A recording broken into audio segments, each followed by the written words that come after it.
지난 시간에는 바리새인들에게 화 있을진저라고 아주 책망의 말씀을 주셨습니다. 오늘은 이제 율법 교사들입니다. 바리새인들은 창과 대접을 겉은 깨끗이 씻지만 그 속에 있는 탐욕과 또 악이 가득하였다고 말씀하셨고, 또 사람들에게 존경받는 자리를 좋아하지만 하나님 앞에서는 죽은 무덤과 평토장한 무덤 같다라고 말씀하셨습니다. 그리고 그들의 위선을 또 책망하셨죠. 지난 시간에 바리새인들의 위선을 세 가지로 말씀하시는데 뭐 기억납니까? 형식적인 11조 생활, 그리고 교만과 명예욕, 그리고 그들의 교활함에 대해서 책망하셨습니다. 이제 이들을 바리새인들 책망하고 있는 그 자리에 아마 또 다른 사람이 있었는 것 같아요. 그때 이제 자리에 있던 한 사람이 바리새인들을 책망하는 그 말씀을 듣고 가만히 아마 있을 수가 없었던 것 같습니다. 바로 율법 교사죠. 그래서 그는 이렇게 말합니다. 선생님, 이렇게 말씀하시면 듣는 저희들 기분 나쁘죠. 이런 투로 이제 45절에서 말씀합니다. 그 말씀은 곧 우리를 모욕하는 말씀인데 이런 그런 말씀이죠. 이 말 속에는 그들은 억울하다는 겁니다. 나름대로 율법 교사로서 하나님의 말씀을 가르치고 또 그들을 훈용하는 그 입장에서 주님의 그런 책망을 들으니까 좀 서운하다 그런 것이죠. 그래서 우리까지 바리새인과 더불어 도매금으로 야단치시면 안 되지 않습니까? 그런 의미다. 그런데 주님은 선을 끊지 않죠. 바리새인 율법교사 딱 선을 끊지 않고 그냥 한 통속으로 이 사람들에게도 화 있을진저 율법교사여 라고 오늘 본문을 말씀합니다. 바리새인들의 그 외식을 책망하신 예수님의 말씀이 이제는 그 말씀을 해석하고 가르친다고 자부하던 율법교사들에게로 향하게 됩니다. 오늘 본문은 겉으로 드러난 이 경건의 문제가 아니라 사람들을 이 하나님의 말씀으로 인도해야 할 가르침이 오히려 짐이 되어지고 하나님께로부터 점점 멀어지게 만들었던 그 주체가 바로 율법교사였거든요. 그래서 그들에게 주님은 지금 경고의 말씀 주고 있는 거죠. 예수님은 단지 개인의 신앙 태도를 문제 삼으시는 것이 아니라 신앙을 가르친다는 이들이 사람들을 더 힘들게 하고 아프게 한다는 거죠. 바꿔 말하면 제가 목사로서 여러분들을 신앙적으로 훈육하는 목사이기 때문에 허구한 날 앞에서 가르치는 말씀이 여러분들을 힘들게 하고 어깨를 짓누르고 신앙생활을 고통스럽게 하고 있다면 바로 오늘 이 말씀이 저한테 주는 말씀이죠.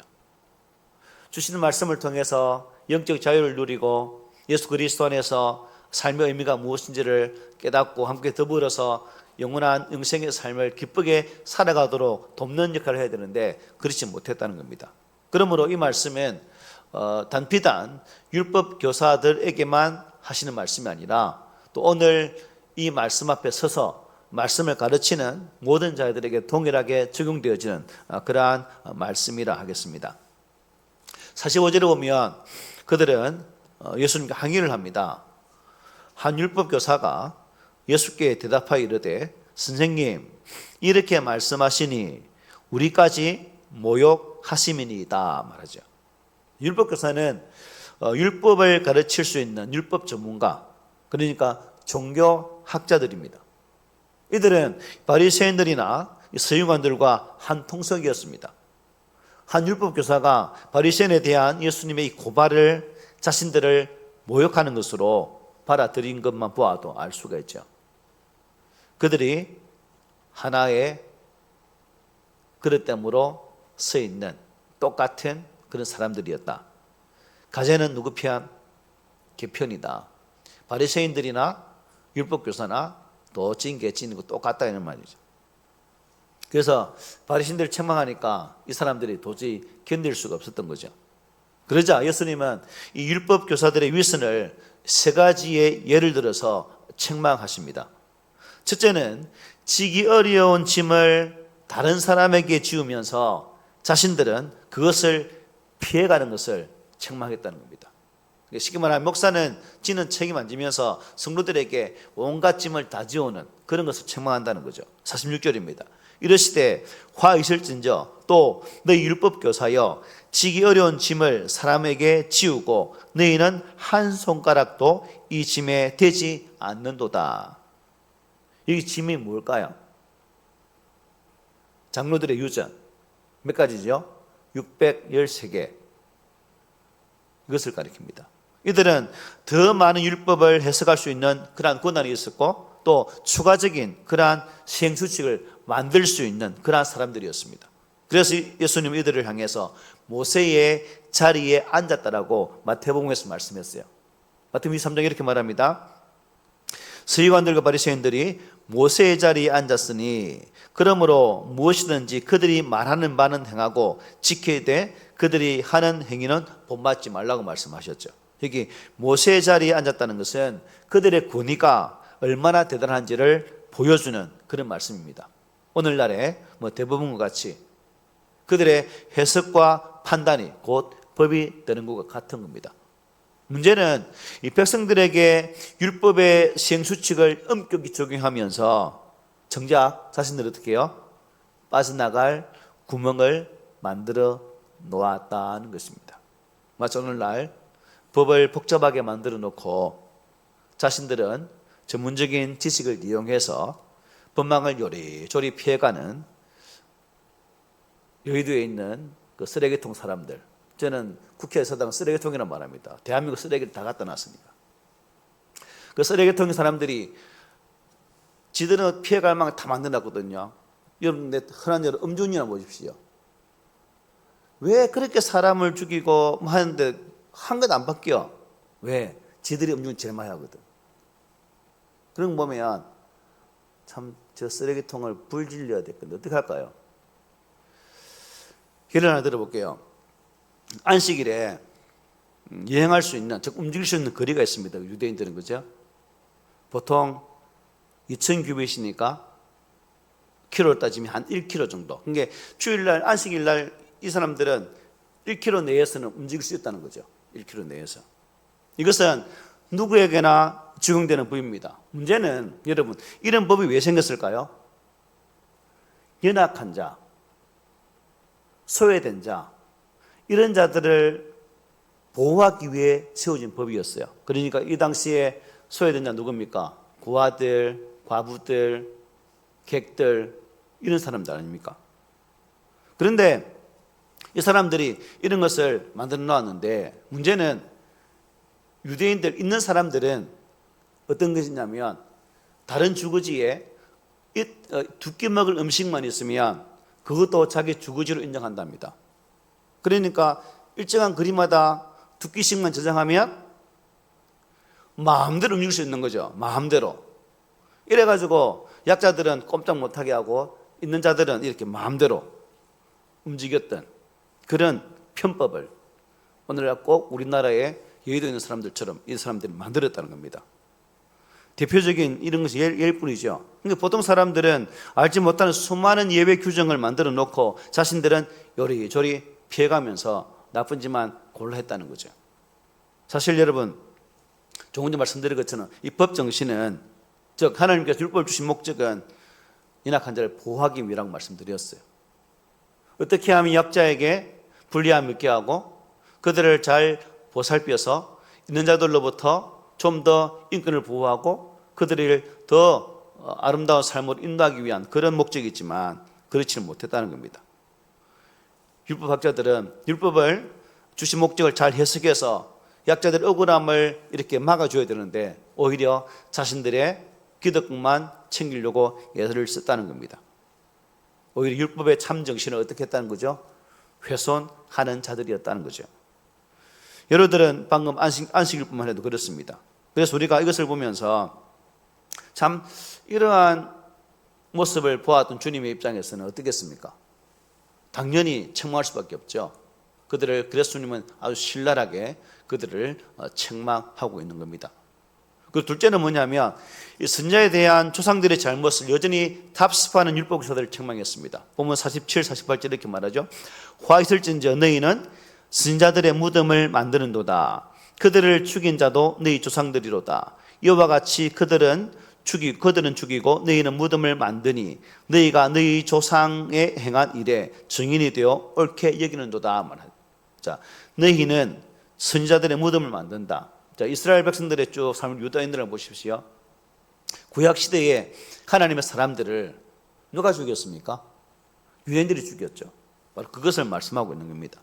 율법 교사를 중심으로 했던 유대 지도층은 이 선지자의 무덤을 화려하게 꾸몄다고 합니다. 지들이 죽여놓고 어떻게 해요? 화려하게 꾸몄다는 거죠. 왜요? 우리는 말씀 전하는 사람들을 이렇게 잘 존경하고 또 이렇게 가꾸음을 통해서 이렇게 하나님의 뜻을 이렇게 실천하는 그런 삶을 사는 사람입니다라고 보여주기 위해서 그렇게 했다는 거죠. 실제적으로 누가 죽였다고요? 그들이 다 죽여놓고. 그러므로 겉으로는 선지자들을 칭송하는 듯하지만 정작 속으로는 그렇지 못했다라고 말씀하고 있는 거죠. 그러면서 그들의 죄악이 얼마나 큰 심판을 가져오는지를 예언하고 있습니다. 49절부터 51절 말씀이죠. 우리 함께 읽어보겠습니다. 시작. 그러므로 하나님의 지혜가 일렀으되 내가 선지자와 사도들을 그들에게 보내리니 그 중에서 들으는 죽이며 또 박해하리라 하였느니라. 창세 이후로 흘린 모든 선지자의 피를 이 세대가 담당하되 곧 아벨의 피로부터 제단과 성전 사이에서 죽임을 당한 사가랴의 피까지 하리라. 내가 너희에게 이르노니 과연 이 세대가 담당하리라. 여기 하나님의 지혜란 말은 많은 선지자를 통해서 보여주신 하나님의 계시를 뜻합니다. 이미 하나님은 많은 선지자를 통해서 보냈고 그들을 통해서 세상에 말씀을 전했지만 그들이 고난을 받고 박해를 받고 죽임을 당했습니다. 이걸 미리 알려준다는 거죠. 실제로 하나님의 말씀을 대언했던 많은 선지자들 보십시오. 이사야도 그랬고 예레미야도 그랬고 엘리야도 그랬고, 그죠? 얼마나 고통당했습니까? 그래 왔다는 거죠. 이러한 사실은 우리가 엘리야를 보더라도 충분히 알 수 있습니다. 자, 갈멜산에서 바알 선지자 450과 아세라 선지자 400명과 대결하지 않습니까? 이 싸움에서 이깁니까? 집니까? 이기지 않습니까? 그런데 문제는 이때 이스라엘의 왕이 누굽니까? 아합 왕. 그의 와이프가 누굽니까? 이세벨, 악녀. 그러니까 이 싸움에서 승리했던 이 엘리야를 이세벨이 어떻게 하려고요? 죽이려고 핵책을 꾸밉니다. 그때 이 엘리야가 호렙산으로 도망을 가게 되죠. 자, 선지자 입장에서는 내가 하나님의 일을 했고 또한 우상을 섬기는 자들과 싸워서 이겼는데 왜 이런 핍박이 올까? 그래서 너무나 호렙산에 가서 시리에 빠졌던 거죠. 이게 도대체 맞는 일인가? 그래서 하나님이 시리에 빠져있는 엘리야를 찾아옵니다. 야, 네 어디 있냐? 라고 물으니까 엘리야의 하는 말이 이렇습니다. 내가 만군의 하나님 여호와께 열심히 유별하오니, 아주 열심히 했다는 거죠. 이는 이스라엘 자손이 주의 언약을 버리고 주의 제단을 헐며 칼로 주의 선지자들을 죽였음이오며 오직 나만 남았거늘 그들이 내 생명을 찾아 빼앗으려 하나이다. 이놈들이 나까지 죽이려고 하는데 내가 이래서 뭐 어떻게 하겠습니까? 하나님, 내가 죽는 게 열심히 특심인데 이래 죽어야 되겠습니까? 라고 말하고 있는 부분이죠. 그래서 엘리야의 고백은 주변의 모든 하나님의 사람들이 어떻게 칼로 다 죽임을 당했다라고 지금 하나님께 원망을 하고 있는 거죠. 이때 하나님 뭐라 말씀하십니까? 열왕상 19장 18절 이렇게 말합니다. 내가 이스라엘 가운데에 7,000명을 남기리니 다 바알에게 무릎을 꿇지 아니하고 다 바알에게 입맞추지 아니한 자니라. 엘리야가 볼 때는 자기밖에 남지 않은 것 같은데 하나님은 몇 명? 7,000이나 남겨두셨다라고 말씀하셨어요. 그리고 예수님은 이제 51절에 보면 그 박해를 받은 대표적인 인물 두 사람을 소개하고 있습니다. 누구였죠? 아벨과 스가랴였죠. 최초의 순교자라고 이렇게 표현하고 있습니다. 그는 하나님이 기뻐하시는 제사를 드리다가 가인에게 의해서 그죠? 죽임을 당합니다. 형에게. 그는 공식적인 선지자와 사도는 아니지만 예수님은 그 아벨을 최초의 박해를 받고 죽은 순교자로 이렇게 말씀하고 있습니다. 그리고 또 한 사람은 누구예요? 사가랴. 자, 당시 유대인의 성경 분류상 마지막 책인 역대하 24장에 나오는 마지막 순교자입니다. 이 사건을 알기 위해서는 유다 왕 요아스를 알 필요가 있죠. 북이스라엘 아합과 이세벨 사이에 태어난 딸이 있습니다. 딸 이름이 아달랴입니다. 그래서 남유다 왕 여호사밧이 아마 아달랴가 마음에 들었나 봐요. 그래서 이 아달랴를 며느리로 삼습니다. 자, 이세벨 딸이니까 그 딸이 본 것은 무엇이겠습니까? 엄마가 하던 일을 그대로 답습하겠죠. 우상 숭배. 이 일로 말미암아 유다 땅에도 궁정에 우상 숭배에 아주 나쁜 영향이 들어오게 됩니다. 이세벨처럼 아주 사악했다는 전설 따라 삼천리 말이 있습니다. 전마처럼. 그런데 이것이 이제 유다의 큰 나쁜 영향이 되었고, 이제 어떤 일이 있어가지고 남편 요아람도 죽고 아들 아시아도 예후에 의해서 죽임을 당합니다. 예후가 누구냐면 이스라엘 군대 장관입니다. 그러니까 이러한 도륙의 사건 속에서 이 아달랴는 자신의 손자들까지도 다 죽이려고 모의를 합니다. 무슨 의미냐면 다윗의 혈통을 싸그리 없애자는 그런 방안이죠. 그래서 북이스라엘이나 남유다에도 북이스라엘의 그러한 것으로 만들고자 했다는 거죠. 그런데 이 상황 속에서 자신의 손자 요아스가 그때 당시만 해도 몇 살이냐면 1살이었습니다. 그런데 이때 제사장 여호야다가 이 요아스를 어떻게 합니까? 제단에서 숨겨가지고 약 6년 동안 키우게 됩니다. 할머니의 슬픈 그 죽음의 그림자에서 이 여호야다로 말미암아 보호를 받게 됩니다. 그리고 여호야다가 이제 아달랴를 축출하고 7세가 되어진 요아스를 유다의 왕으로 올리게 되죠. 근데 문제는 뭐냐면 이 요아스가 여호야다가 살아있을 때는 그야말로 선정을 베풉니다. 우상의 제단을 회파하고 하나님 율법을 다시금 할 수 있도록 이렇게 하나님께서 기뻐하실 일들을 많이 했다는 거죠. 그런데 문제는 이 여호야다가 죽자 기다렸다는 듯이 요아스는 북이스라엘의 전통을 따라서 우상 숭배에 빠지게 됩니다. 이때 방금 예로 든 스가랴가 누구냐면 여호야다의 아들입니다.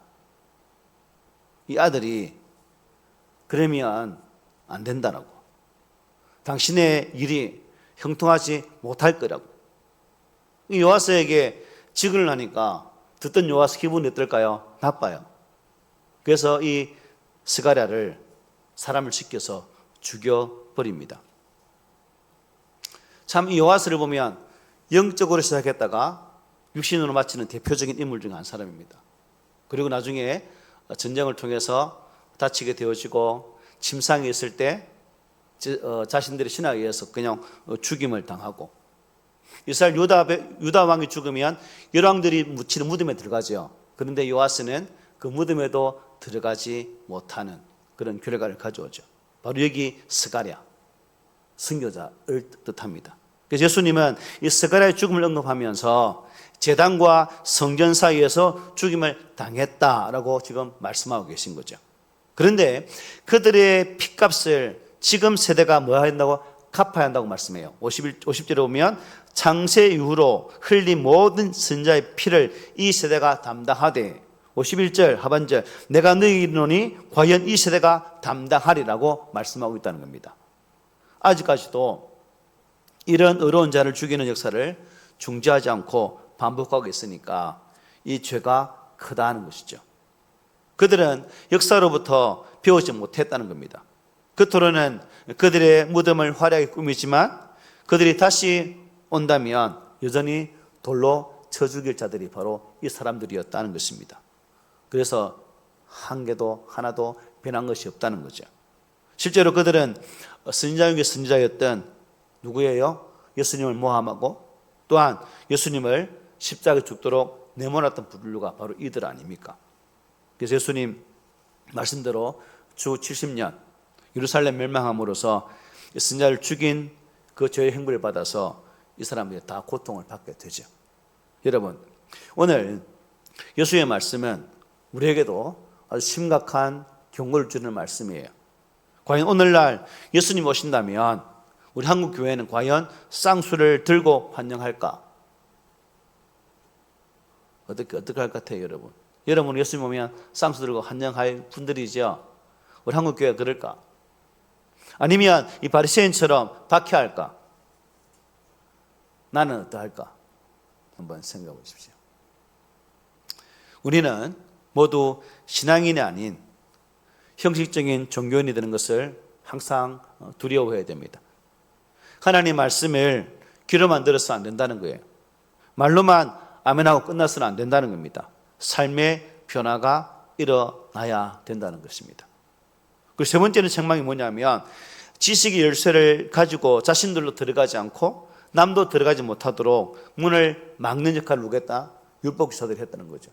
이 지식을 통해서 그들이 하나님의 길을 인도해야 되는데 열쇠를 가지고 다 막아버리니까 자기들도 못 가고 가고자 하는 사람들은 못 가게 막았다는 거죠. 52절에 보면 이렇게 말씀합니다. 화 있을진저 너희 율법교사여 너희가 지식의 열쇠를 가져가서 너희도 들어가지 않고 또 들어가고자 하는 자도 막았느니라. 율법교사들이 한 일이라고는 율법을 곡해하여서 백성들이 알아듣지 못하게 했다는 것입니다. 지키기 더 어렵게 만들었다는 겁니다.